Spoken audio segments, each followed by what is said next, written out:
Pak Gibar, saya Mahardika dari CNN Indonesia TV. CNN. Tadi ada beberapa tersangka yang juga dijerat dengan UU ITE ya Pak ya. Artinya kan ancaman hukumannya di atas 5 tahun. Apakah akan dilakukan penahanan mungkin Pak? Terima kasih. Silakan terjun, saya jawab. Baik, terima kasih Mas dari CNN ya. Terkait dengan kewenangan yang diberikan oleh undang-undang terhadap penyidik yang berhubungan dengan penahanan, tentunya ada beberapa pertimbangan yang akan dijadikan sebagai bahan pertimbangan oleh penyidik nanti pada saat pelaksanaan pemeriksaan kepada tersangka. Polda Metro Jaya telah menetapkan 8 orang tersangka. Baik rekan-rekan, akan saya mulai ya. Aku mau kontraknya kalau live reportnya nanti sama Okta. Baik, bismillahirrahmanirrahim. Assalamualaikum warahmatullahi wabarakatuh. Selamat pagi, salam sejahtera bagi sekalian, Om Swastiastu, Namo Buddhaya, salam kebajikan. Yang saya hormati hadir di sini Pak Wakapolda Metro, Pak Brigjen Dekananto, juga hadir di sini Pak Dirkrimum, Pak Kombes Iman, serta Pak Kasubdit ya, Pak Akta dengan Humas dan Humas, dan juga seluruh rekan-rekan media sekalian yang saya cintai, saya banggakan. Mungkin langsung saja perlu saya sampaikan di sini bahwa Polda Metro Jaya telah menetapkan 8 orang tersangka dalam perkara pencemaran nama baik, fitnah, dan manipulasi data elektronik yang dilaporkan oleh Bapak Insinyur Haji Joko Widodo. Penetapan ini dilakukan setelah melalui proses asistensi dan gelar perkara, di mana proses tersebut melibatkan ahli dan pengawas, baik dari eksternal maupun internal. Untuk ahli yang dilibatkan adalah ahli pidana, ahli ITE, ahli sosiologi hukum, ahli komunikasi sosial, dan ahli bahasa. Itu yang kita minta keterangan sebagai saksi ahli. Selanjutnya perlu kami sampaikan bahwa gelar perkara penetapan tersangka yang dilaksanakan di Direktorat Reserse Kriminal Umum juga melibatkan dari eksternal, ya, dari Wasda, dari Wasidik, ya, Propam, dan juga Bikum, dengan dukungan hasil pendidikan yang komprehensif, ilmiah, dan pemeriksaan berbagai ahli dari bidangnya masing-masing. Berdasarkan hasil penyidikan, kami menetapkan 8 orang sebagai tersangka yang kami bagi dalam 2 klaster. Antara lain 5 tersangka dari klaster pertama yang terdiri atas nama ES, KTR, MRF, RE, dan DHL.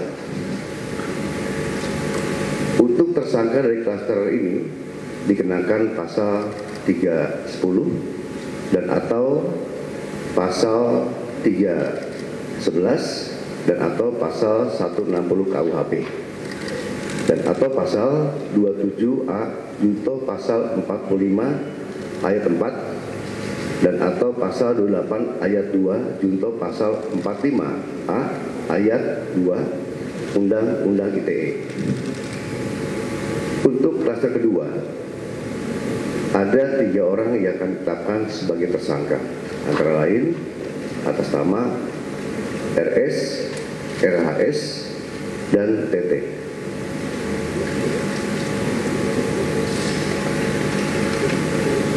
tersangka pada klaster 2 dikenakan pasal 310 dan atau pasal 311 KUHP dan atau pasal 32 ayat 1 junto pasal 48 ayat 1 dan atau pasal 35 junto pasal 51 ayat 1 dan atau pasal 27A junto pasal 45 ayat 4 dan atau pasal 28 ayat 2 junto pasal 45A ayat 2 Undang-Undang ITE. Rekan-rekan media yang saya banggakan, dalam prosesnya penyidik telah memeriksa 130 saksi dan 22 ahli dari berbagai bidang yang terdiri dari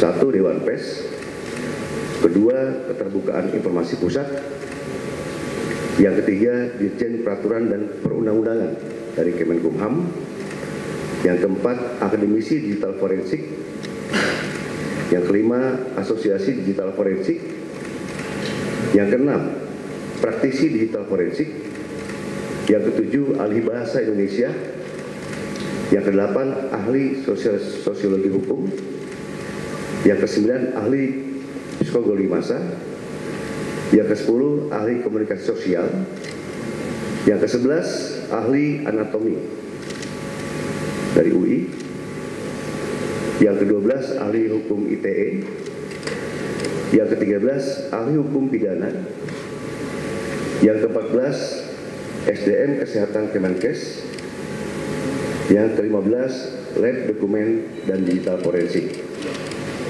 Selain itu, penyidik juga telah menyita 723 item barang bukti termasuk dokumen asli dari Universitas Gadjah Mada yang menegaskan bahwa ijazah Insinyur Joko Widodo adalah asli dan sah. Hal tersebut juga diperkuat oleh hasil pemeriksaan dari Puslapor Polri dalam aspek analog dan digital. Berdasarkan temuan tersebut, penyidik menyimpulkan bahwa para tersangka telah menyebarkan tuduhan palsu dan melakukan edit serta manipulasi digital terhadap dokumen ijazah dengan metode analisis yang tidak ilmiah dan menyesalkan publik. Selanjutnya, penyidik akan berkoordinasi dengan Kejaksaan Tinggi DKI Jakarta untuk proses hukum lebih lanjut. Pada kesempatan ini, kami tegaskan bahwa penanganan perkara yang kami lakukan murni proses penegakan hukum. Kemudian seluruh tahapan juga dilakukan secara profesional, proporsional, transparan, dan akuntabel. Oleh karena itu, kami menghimbau kepada masyarakat untuk bijak dalam menggunakan media sosial, jangan mudah terprovokasi oleh informasi yang tidak benar, serta selalu melakukan cek dan klarifikasi sebelum menyebarkan sesuatu. Mari kita jaga bersama suasana yang sejuk, aman, dan tertib agar ruang publik bisa selalu nyaman dan kondusif. Demikian yang kami sampaikan. Sekian, terima kasih. Wassalamualaikum warahmatullahi wabarakatuh. Om Santi Santi Om. Namo Buddhaya, salam kebajikan. Terima kasih. Baik, mungkin silakan dari rekan-rekan media, mungkin ada yang mau ditanyakan.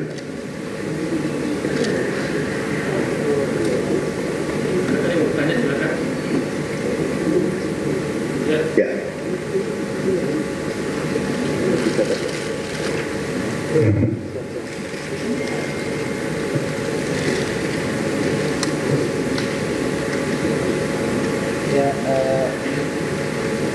Dari mana?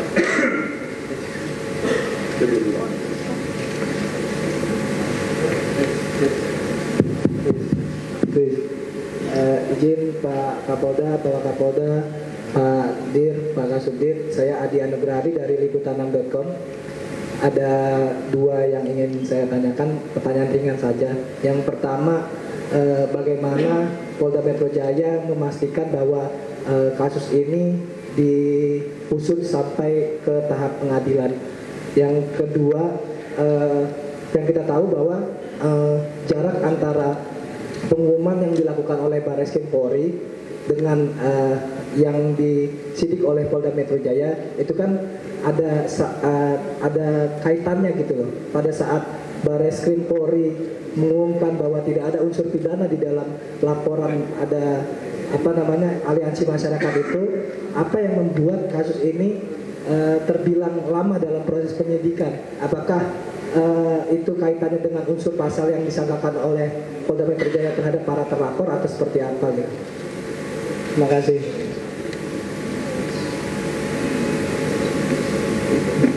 Baik, terima kasih Mas Adia dari liputan6.com.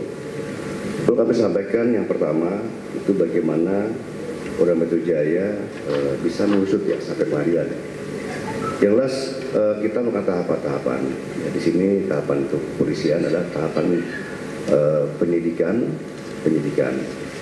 Nah, nanti kami akan koordinasi dengan pihak kejaksaan untuk masuk ke tahap ke penuntutan. Ya, dan juga nanti dari pengadilan juga untuk keputusan seperti apa nanti akan masuk ke persidangan seperti itu. Ya. Jadi masing-masing instansi kita punya kewenangan masing-masing ya. Kalau tugas kita adalah sampai ke penyidikan seperti itu, Mas ya. Dan yang kedua, kenapa untuk Barreskrim dengan dalam penyidikan ini dan Polda Metro agak lama? Terus terang aja, banyak sekali item ya barang bukti digital forensik yang diperlukan oleh kita. Pemeriksaan itu tidak cepat, ya pasti memerlukan waktu yang lama. Nah untuk itu, karena pemeriksaan dari hasil digital forensik dari lapor ya laboratorium forensik dan digital forensik itu baru selesai dalam waktu minggu kemarin, nah, sehingga kita bisa menetapkan sesuai dari apa yang menjadi hasil pemeriksaan dari laboratorium forensik tersebut, menetapkan untuk proses berlanjut. Demikian. Nanti silakan mungkin kalau untuk teknis lagi Pak Dirkrimum bisa menyampaikan. Silakan Mas siapa? Mohon izin Pak, dari YouTuber Nusantara, nama saya Phil. Dari YouTuber Nusantara, nama saya Phil. Meminta klarifikasi Pak, kan kemarin kalau nggak salah yang terlapor itu ada 12 orang. Kemudian sekarang yang tersangka cuma 8 orang. Boleh dapat informasi terkait itu? Yang kedua, bagaimana Polda Metro Jaya menjamin bahwa proses pentersangkaan ini tidak akan mengalami jalan buntu alias akan sampai ke pengadilan, mengingat tidak sedikit juga kasus yang sudah tersangka tapi SP3. Saya pikir demikian. Ya mungkin silakan Pak Dirkrimum bisa menambahkan. Terima kasih Jenderal, mohon izin Pak Bil. Kami sampaikan tadi dipertanyakan mengenai 12 yang awal dilaporkan. Dalam proses penyidikan ini tentunya kami berdasarkan pada fakta hukum yang kami peroleh di dalam proses penyidikan secara saintifik. Saat ini kami menetapkan 8 orang menjadi tersangka yang diduga melakukan satu perbuatan pidana. Namun demikian proses penyidikan ini terus berlangsung dan kami terus melakukan pendalaman. Kemudian berkaitan dengan bagaimana selanjutnya proses penyidikan ini berjalan, tentunya kami juga sebagai sebuah kesatuan bersama-sama dengan Jaksa Penuntut Umum dalam criminal justice system, kami terus melakukan koordinasi berkaitan dengan perkembangan penanganan perkara ini, ya tentunya dalam hal penuntutan juga ke depannya untuk dihadapkan di sidang peradilan sehingga bisa memberikan rasa keadilan bagi masyarakat Indonesia. Terima kasih. Baik. Siapa? Silakan. Selamat pagi Pak, saya Mahardika dari CNN Indonesia TV. CNN. Tadi ada beberapa tersangka yang juga dijerat dengan UU ITE ya Pak ya. Artinya kan ancaman hukumannya di atas 5 tahun. Apakah akan dilakukan penahanan mungkin Pak? Terima kasih. Silakan Terjun, bisa jawab. Baik, terima kasih Mas dari CNN ya. Terkait dengan kewenangan yang diberikan oleh undang-undang terhadap penyidik yang berhubungan dengan penahanan, tentunya ada beberapa pertimbangan yang akan dijadikan sebagai bahan pertimbangan oleh penyidik nanti pada saat pelaksanaan pemeriksaan kepada tersangka. Dari yang lain silakan. Ya. Izin saya Habibi dari Merdeka.com. Hanya ingin meneruskan saja tadi kan untuk masa penahanan itu kan tergantung dari pemeriksaan nanti tersangka. Nah itu waktu untuk pemeriksaan tersangka itu kapan? Karena kan baru gelar perkara kemarin. Itu saja mungkin Pak Dir. Terima kasih. Oke, silakan Pak Dir. Baik. Terima kasih. Tentunya kita setelah ini akan mengirimkan surat panggilan kepada yang bersangkutan.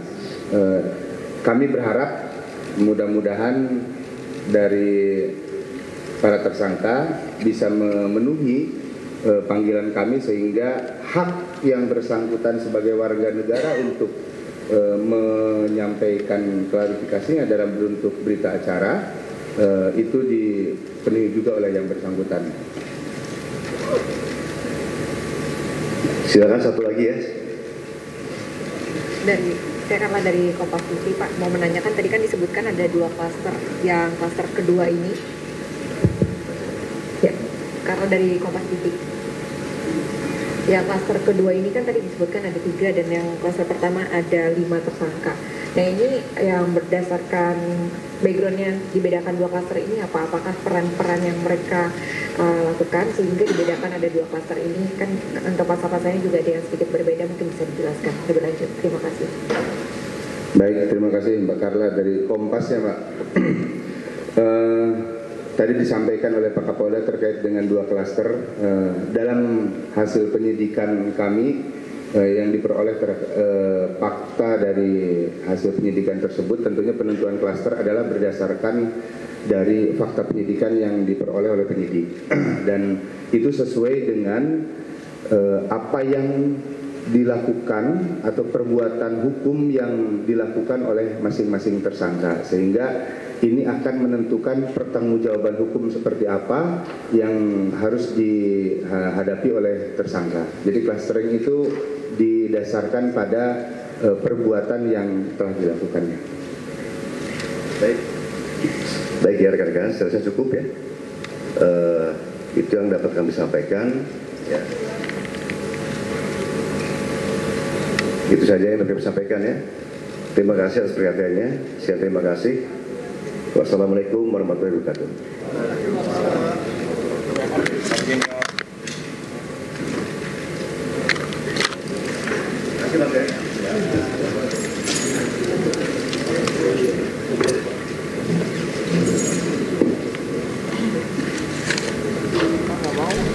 Ya pemirsa, itu dia tadi pernyataan dari Polda Metro Jaya yang menyebutkan bahwa atau mengumumkan tersangka dalam kasus pencemaran nama baik terkait ijazah Jokowi, di mana tadi Kapolda Metro Jaya Irjen Pol Asep Edi Suheri ini menyampaikan telah menetapkan 8 tersangka dalam kasus ini yang dibagi dalam 2 klaster, di mana ada 5 tersangka untuk klaster pertama, itu ada ES, RF, KTR, RE, dan DHL yang dijerat pasal 310 dan atau pasal 311 dan atau pasal 160 atau 27A Undang-Undang ITE.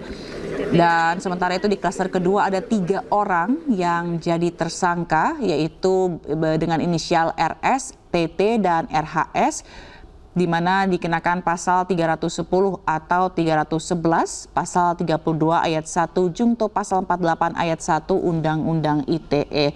Di mana dalam kasus ini polisi juga telah memeriksa 130 saksi dan 22 ahli yang terdiri dari Dewan Pers, Keterbukaan Informasi Pusat, Dirjen Peraturan Perundang-undangan, praktisi digital forensik, ahli bahasa Indonesia, ahli psikologi massa, ahli hukum ITE, dan ahli hukum pidana.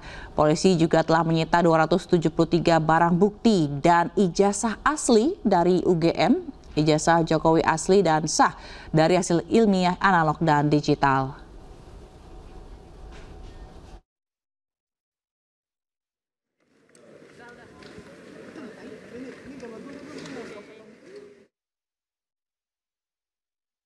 Angka